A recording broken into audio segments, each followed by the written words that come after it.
it's about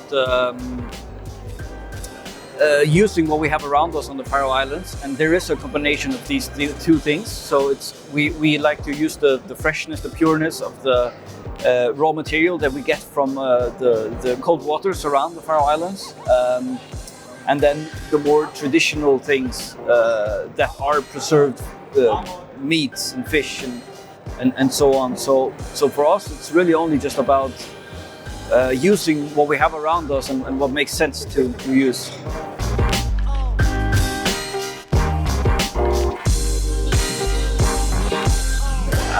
I think, yeah, well, of course there's a limit to what we can get, but that also is a motivation to look for more things that you can use, like forage herbs or seaweeds, or be in contact, the dialogue with the people that are fishing and diving for us. So we're trying to push them to get more diverse produce, and it's also a kind of motivating force in creativity, because we've created a lot of dishes with the same ingredients but in completely different variations, and sometimes you use the same ingredients for a salty serving and as a dessert. So it's both a limit, but it's also an advantage somehow.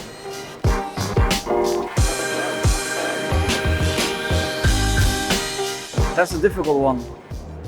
I don't know what the biggest is. I mean, we try to work very organized, and we have our mise en place. So there's very rarely actually a lot of things go wrong. But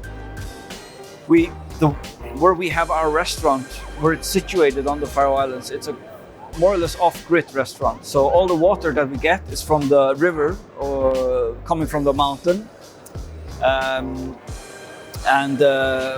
One day it was so cold that it was snow everywhere and all the pipes were frozen.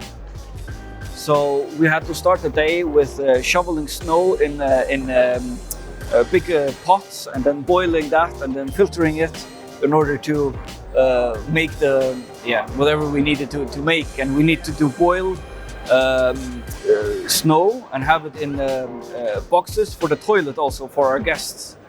So, and for the coffee and for everything. So I don't know if that was a mishap. We couldn't really control it. We just tried to adapt to the situation, but it was a tough day at work at least.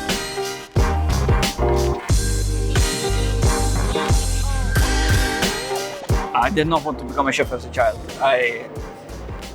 I don't think I had a lot of plans. I very coincidentally ended up in the kitchen. Was very tired of school, and one of my friend's father owned a pizzeria, and when I was 13 or 14, ended up there.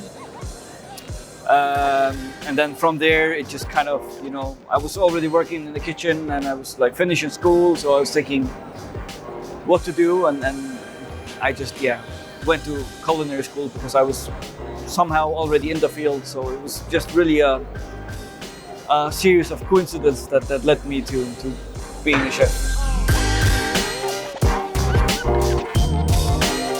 I cook very simple food at home, usually something that doesn't take too long. Quite a lot of fish, but very often, if it's not on a weekend where we have friends over, it's usually just a matter of whatever we have, emptying the refrigerator. But it could be French, it could be some Asian, it could be I like to cook different from what I do at work at least. Yeah.